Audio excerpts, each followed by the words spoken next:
Hey fam, welcome back to the Steward Project podcast.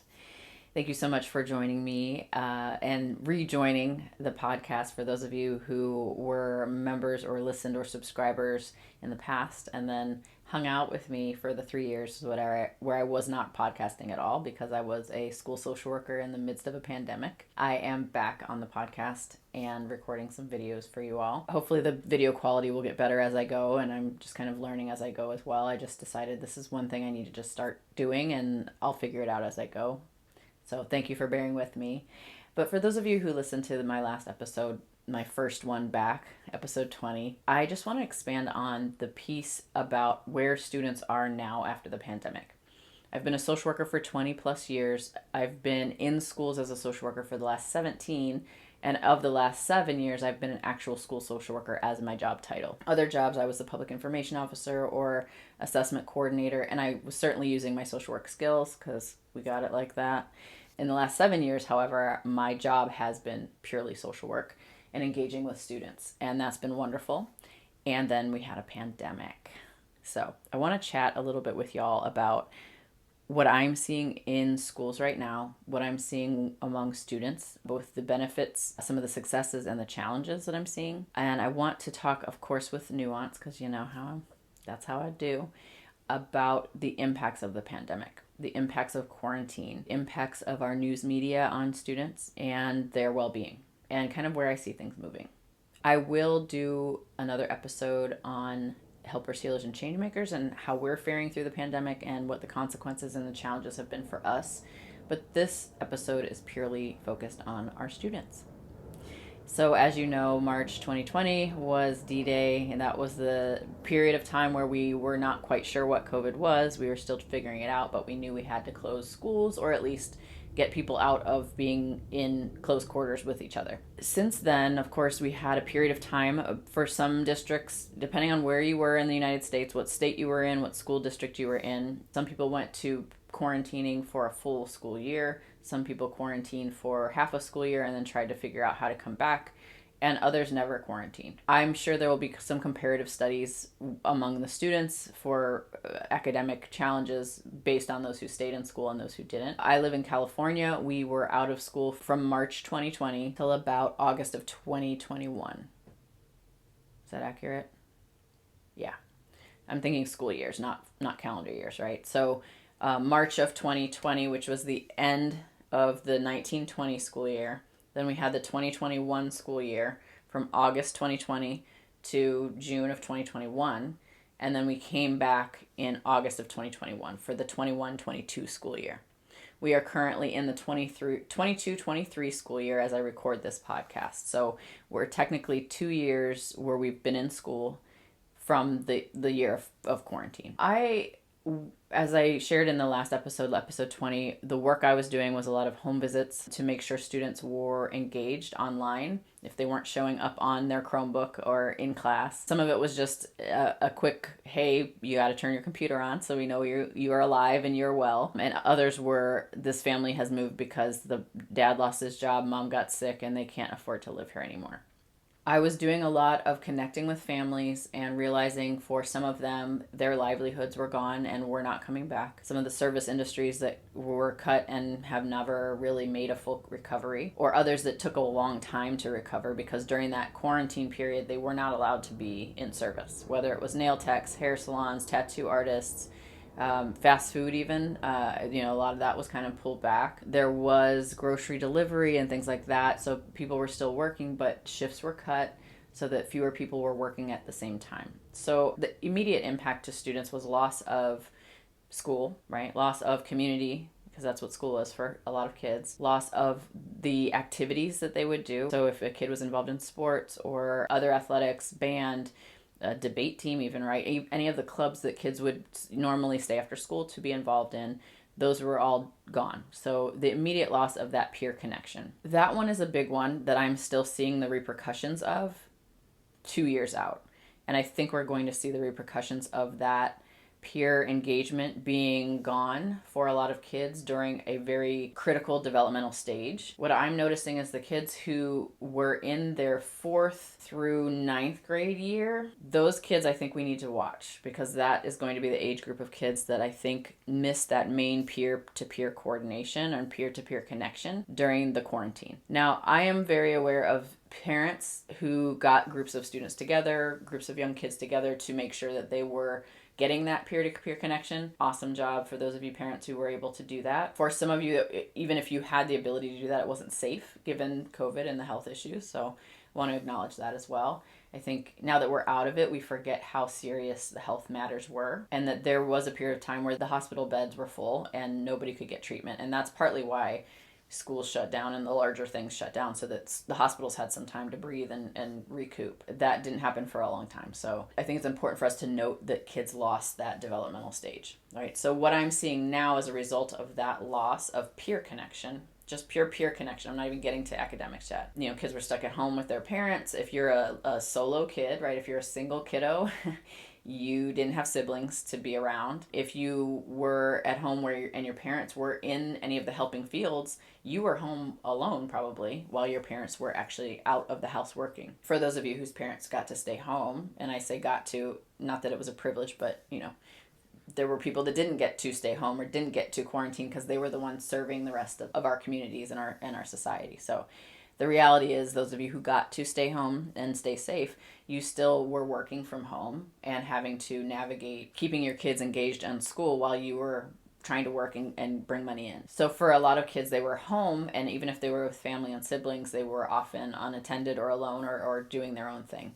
But that peer-to-peer connection is so important beyond just sibling connection. So I think we are going to see a challenge for kids who were at 4th to 9th grade during the 2020-21 school year. What I am seeing in the high school level, normally pre-pandemic, what we had seen would be like our 9th graders are a little immature. They're still trying to figure out how to do high school, how to be engaged, how to shift and pivot toward adulthood. But then our 10th graders, there's maturity level there where they can click in and engage in school.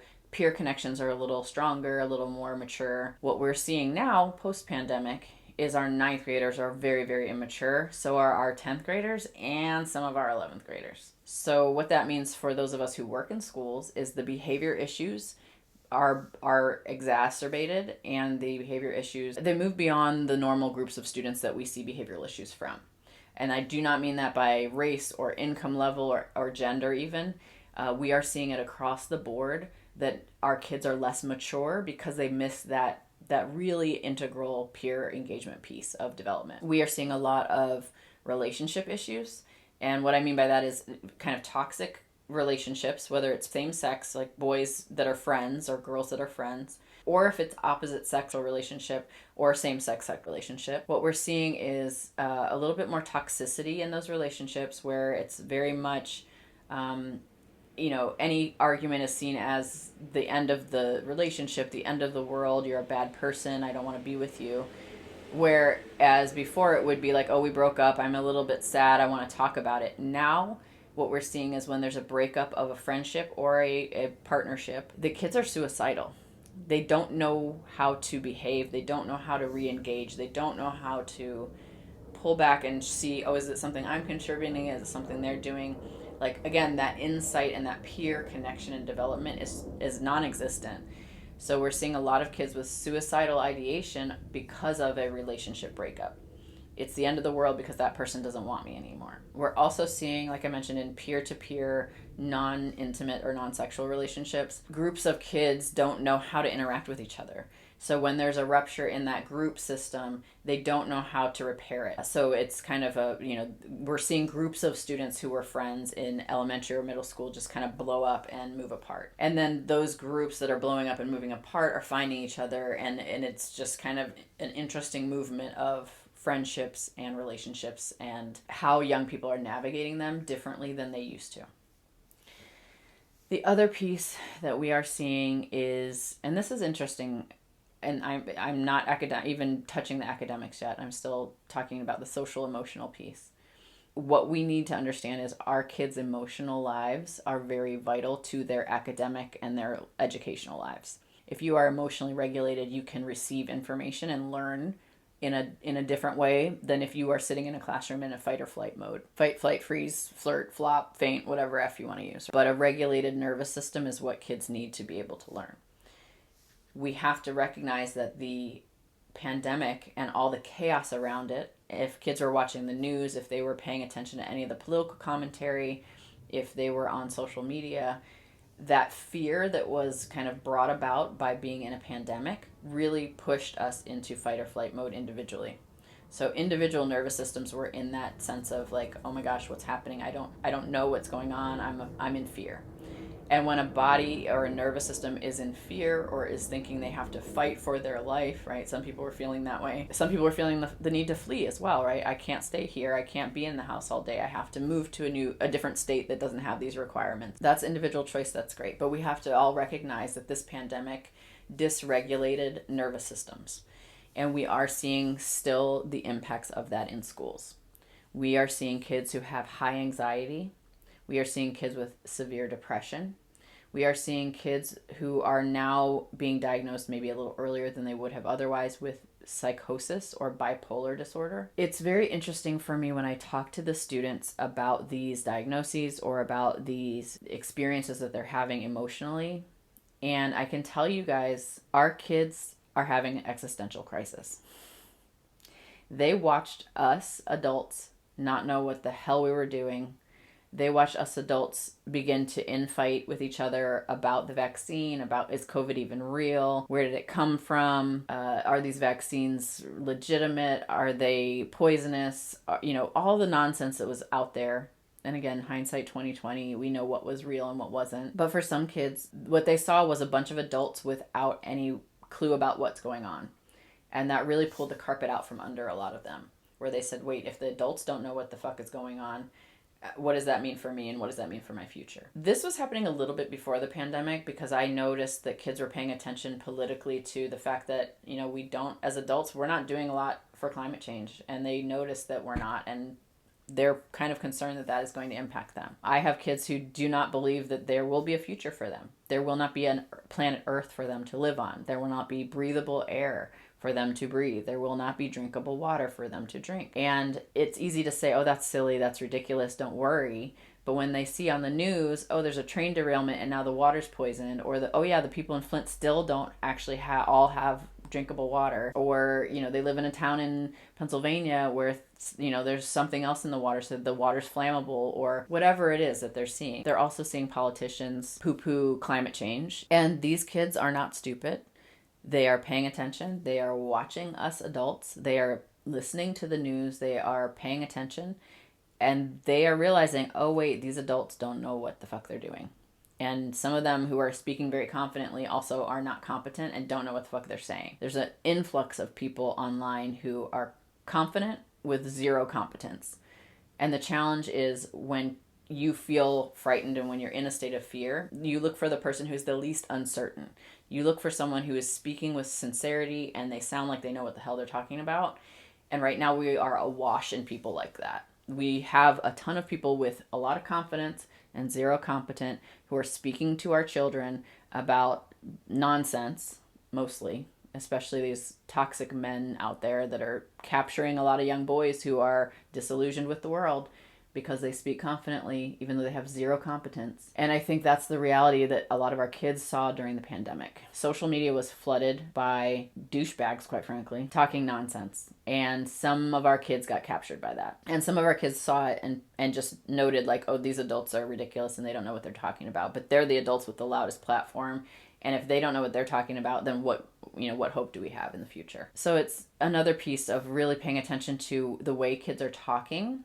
Because when I do a suicide risk assessment, I have a lot of students who are saying things like, it doesn't matter, the world's not going to exist in the future anyway, so why does my existence matter? It's bigger and beyond the normal suicidal ideation that I'm used to seeing pre-pandemic. Let me just put it that way. And if any of you that are watching or listening to this agree or have similar experiences, please share in the comments, because I think a lot of us are seeing this among our students. The news will just report an increased mental health concern with students or an increased suicidality, but they don't share the nuance, because that's not what media does, about why, and the fact that it's usually us adults who are causing those challenges for kids. That's the reality, is that when kids are challenged, it's usually an adult that's the problem.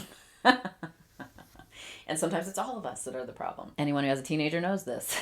You are the problem.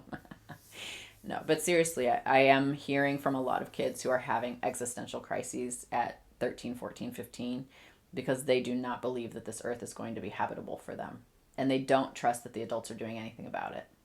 And the pandemic really laid that bare for them, because they paid attention and they were watching and they were listening. So that's another reminder. The kids are always listening to us. They're always paying attention to what we're saying and what we're doing. And we need to remember that, because it impacts them. So another piece that I'm seeing with young people right now, I do want to speak to the increase of mental health, as I just did, but really share maybe a different piece. Being dysregulated from the pandemic has kind of continued that thread of dysregulation for some of our kids. I have kids who have screen anxiety. I have kids who have classroom anxiety or social anxiety. And some of that is because, again, we had them home on screens for a whole year.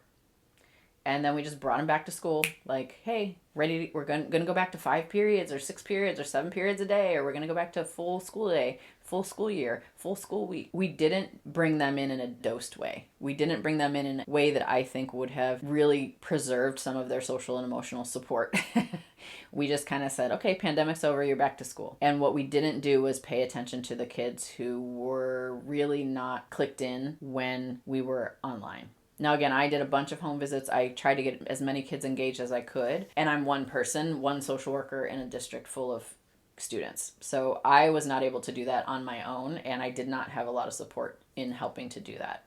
It was very much, okay, teachers, you're back to it. I did request and push back a little bit in my own district, where I was given a small budget and asked, what would you do with this? And I really encouraged teacher self-care, because I knew going into the regular flow of school was going to be a lot for our teachers. And I knew that our teachers are the ones that regulate or co-regulate with the students. And I knew the students were going to be dysregulated. So I thought, okay, right now what we need to do is really blanket the teachers with support.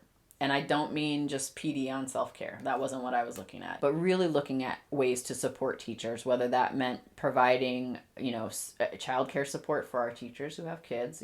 Teachers are human beings too, go figure, and they have their own families that they also have to take care of. So childcare for our teachers. At my school district, the cafeterias don't provide meals to the adults. Some schools in general, adults can eat the school meal, and that's just a helpful way if you can't make your own meal and you don't have a lot of time to help feed teachers, like literally give them nutrition. I had a few other things that I really wanted to pour into teachers and support with. And, the whole time I was planning it and making phone calls and typing up MOUs and this whole thing, I was like, I was encouraged and like, yeah, that's great. This sounds wonderful. This is exactly what our teachers need.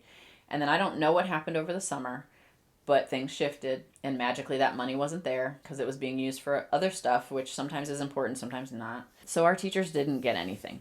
I was basically told there's no money for that and we need to focus on the students. And what about the people who are teaching our children? Like, we did not give a shit about them.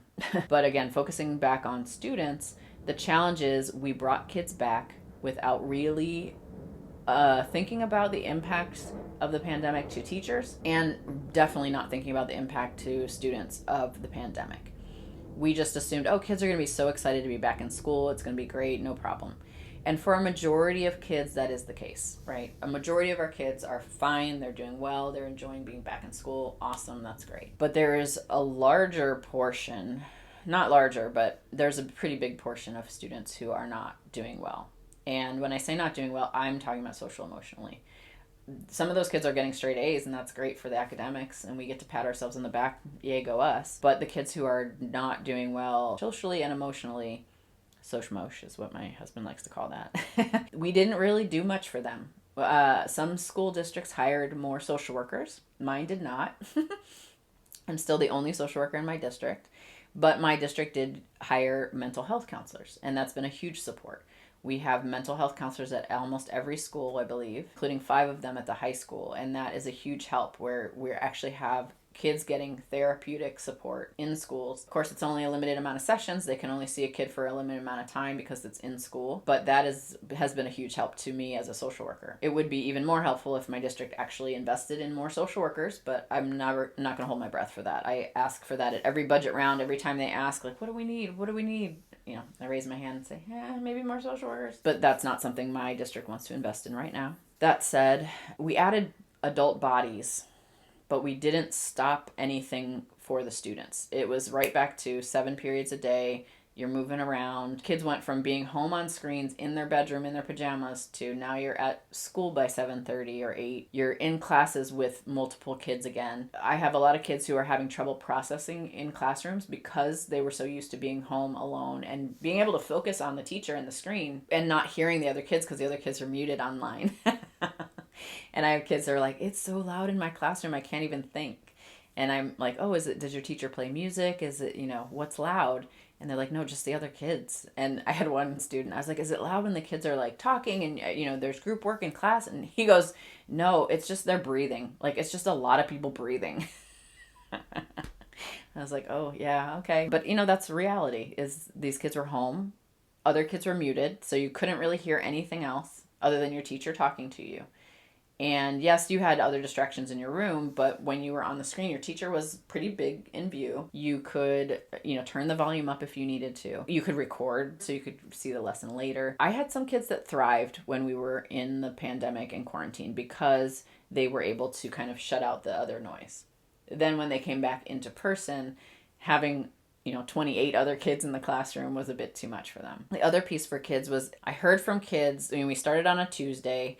I heard from kids on Friday how exhausted they were. And then when I talked to the kids on the following Monday, again, this very first week of school, the very following Monday, so many kids told me they slept the whole weekend. And they were just exhausted, and it surprised them how tired they were. And that was, again, from going from being home all year to now you're in school with other bodies moving around, and you're in class, and you're moving class to class. Again, for high schoolers. For elementary kids, you're still in the same one-room class, but there's 30 other kids with you. And what is that like versus being at home when, again, you could shut other kids out? I do also have kids who are dealing with social anxiety because being home by yourself in your own room, awesome. For some of us, that's our dream, right? Our introvert dream. And for others, that's their nightmare. And then when we had to switch that and go back into classrooms and into school, for some of those kids who were introverted and really enjoyed being at home, now being on a campus with hundreds of kids, thousands sometimes, and being in classrooms with that many kids is overwhelming.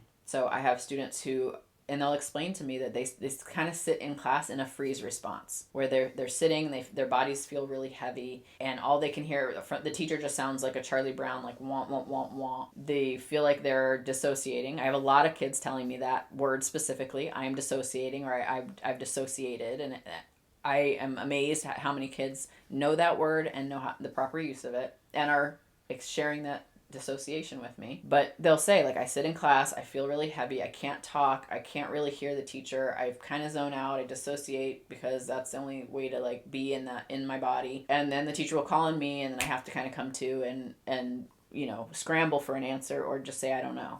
I've done a lot of, we call them SSTs in my school, student study teams, where we come together to really figure out an academic challenge for a kiddo. And for so many of those kids, it's social anxiety and or depression. And again, it's that existential crisis piece. It's the I don't see where things go from here. It's the I feel so far behind because when we were on the screens, couldn't really do chemistry. That was a hard class for me to pass, or it was really hard for me to concentrate to read, and so my English grade really dropped. And for a lot of kids, once they get behind in a class or in credits, especially at the high school level, they kind of just give up. And I understand that mindset of like, well, screw it, I'm too far behind. But obviously our job is to get kids caught up and to give them that encouragement. And there's always a way to catch up. There's always, a way to catch up on credits. I want to encourage families out there, continuation high school, night school, college classes, whatever it is. But that is something that I've seen with students where their grades are being impacted because they can't concentrate in the classroom. Now, in my district, we still have the online option. It's called a virtual pathway. So there are options for kids who want to remain at home on screens. Some of them eventually come back to the classroom in person, but we have a group of students for whatever reason, whether it's medical. Oh, I'm sorry, I keep hitting my mic. Hopefully that's not too loud for you all. This is why I needed the video, so I could express myself and talk with my hands and knock over the mic. But we are really seeing those challenges for students where academics are being impacted because they don't know how to engage socially, or coming back in that academic space is really challenging. The concentration isn't there because now they've got other kids. One of the kind of solutions that we can give students sometimes is to give them noise canceling headphones so that they can sit in class and really just focus. The challenge is when you cancel the noise of the other students, you're also canceling the noise of the teacher. So we have to be careful with that. Sometimes it's listen to the teacher, get the information for the assignment you need to do or the classwork you're doing, then put the headphones on and do your work. We also have kiddos who need extra time on tests or need to be separated from other kids when they take tests. Normally in schools, this would be a 504 plan. For those of you who are in schools or are parents, a 504 plan is an academic support plan for students who may not need a special ed and they may not need an IEP, an individualized education plan. They just need some support, some really simple classroom supports, like being able to take a little bit more time on a test, being able to choose where they sit in the class, not like change their seat every day, but like I want to sit closer to the teacher or I need to sit in the back of the room. Maybe they can take a test in a more quiet space. So those are the ways that I'm seeing the pandemic really showing up for our kiddos, where it's the challenges coming back to school with social anxiety or academic, frustration. It's the kids who are having that depression, those existential crises, the reality that life might be very different for them or different since the pandemic. And then I'm also seeing those kids who are struggling academically, who it's because they either lost some content online because it was a really challenging class to teach online, or they weren't really engaged online, or they were dealing with other things in the home while we were all online. And then coming back to school is supposed to be like, hey, you're back, everything's fine, and we're back to normal, which is what I keep hearing. But it was too much for some kids. It was overwhelming for some kids. We're also, like I mentioned, seeing those relationship challenges, those peer-to-peer challenges happening. There is one other piece that I want to talk about how it relates to students. And I do believe this is pandemic related, and it's a sensitive topic that people are getting all up in arms about right now. So I want to be very careful and specific about how I say this. I have worked with students who, during the pandemic or after, want to identify as a different gender. Not a problem. Go you. And then they switch back by the end of the school year. And when I talk to these kids, what's interesting for those who switch back, right? Because I do have some kids who transition and that's who they are and they know and they're confident in that. Those are usually kids who do not want any attention to that. They just simply want to shift and be who they are. They truly just want to be identified as this now and live their lives. And what I'm noticing is those kids who are very loud and out about their identification and their shifting are some of the kids who've then come back and shifted back. What I want to say about that is what I've noticed, because I've talked to these kids and I kind of asked them like, oh, okay, this is interesting. I supported that shift and now I definitely am supporting the shift back, but can you explain to me kind of what happened? Where did we go? Why are we going back to this? Because part of it is I want to make sure the kids don't feel bullied out of their identity. I want to make sure that they feel safe to be able to identify how they choose or how they feel they identify. So the kids who are detransitioning or shifting back, I just want to make sure they're not being pressured or bullied into that. And what's interesting and what every kid to a T has shared with me in different wording, but the same concept, is that during the pandemic, when kids were stuck at home, some of them stuck with family members or siblings that they didn't really care about or care for, or who were homophobic. When they were stuck at home, they were also kind of stuck on social media. That was the only way of connecting with other young people or seeing what was going on in the world for our young people. That's their news source too. And what they saw, especially on social media, which was beautiful, was the LGBTQ community celebrating and being out there and being bold and being brave and telling their stories. Many of our teenagers were at home, isolated, and watching online what looked like a very inclusive community, what looked like a lot of fun, and celebrate it. Now, of course, if you're online in those spaces, there's a ton of homophobia, there's transphobia, there's a lot of people who are negative about it, and certainly there's this new wave of, drag queens are grooming kids and all this nonsense. I absolutely don't believe that. I will tell you, as a rape crisis counselor, every kid that I worked with who had been sexually abused, not a single one of them was sexually abused by a drag queen or, quite frankly, a gay man.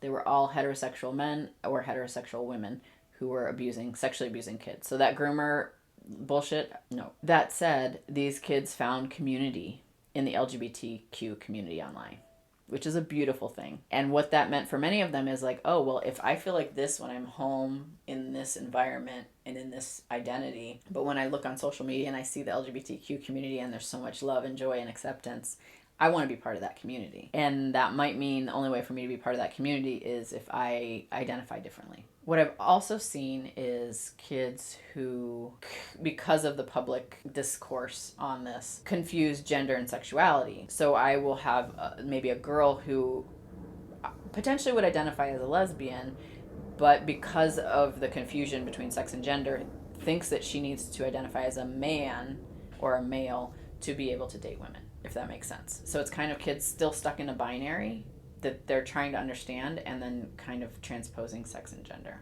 So some of the kids who have then come back and detransitioned have recognized like, oh, I'm not transgender, I'm a lesbian. Or I'm not transgender, I'm gay.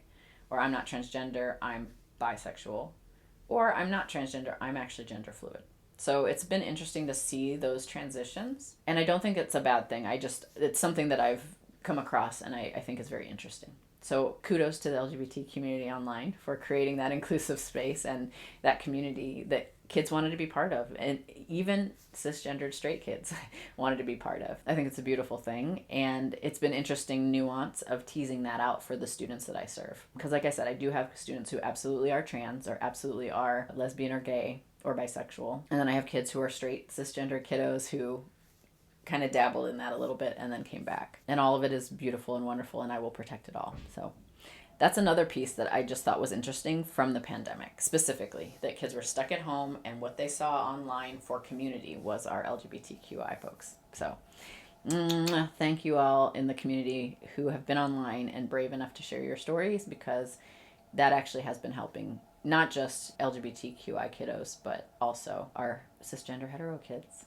So those are the main things that I've seen with students as a result of the pandemic. Again, relationship issues because of that loss of peer connection, anxiety and depression and suicidality because of the reality of our existence and having a little bit of an existential crisis. I've seen the academic piece kind of go down a little bit because kids are, they're missing content from being online, because some classes you just have to be in person. And I know I've said this in one of my podcasts where I saw a quote about, we don't need public education because we have YouTube and podcasts. And I think that's the dumbest thing ever. It is the dumbest thing ever. It's not that I think, it just is stupid. But this is a reminder of that, right? And this is the other piece with, and I know I've said this in another podcast as well, but the data coming out now that kids' academics are lower than they were before the pandemic is just proof that we need public schools. I know people are going to try to pin that on public schools and public teachers, but that learning loss happened when kids were stuck at home. And yes, teachers were teaching, but that in-person teaching, that in-person connection is so vital, and we are seeing that now. Now, I know that data is getting pushed back on teachers as, and into public education as, a failure, because the people who want to defund public education are always going to use that. They're always going to twist the data. But what that data really shows is parents are not good teachers. Keeping kids at home is not good for education. So I think that's kind of funny, because that nuance is being completely lost in the way that people are talking about that data. But I see it very differently because I'm on the ground with the students every day, talking to them. And I love, love, love talking to students and just getting their input. Like, how has this been for you? I think we as adults are really trying to heal from the pandemic ourselves. So we're not really asking our kids about it. Or maybe we don't want to bring it up among our kids, but I really think if you have kids in your life, you should talk to them about the pandemic, about the quarantine, about school, how things are, and talk to them about their social emotional lives. Ask them how they're feeling. Ask them how they're feeling about their identity, about the world, about growing up, about learning. Ask them. These kids have deep answers to give us. And if we listen, we will get the answers we need as adults to take the action we need to take to help support these kids and help them in their healing. So thank you all again for spending your time with me here at the Steward Project podcast. I have so much more to talk about. I could talk for another 45 minutes on this, but I want to keep this brief and to the point. Thank you so much for your time and for being here. Love you, fam. Bye.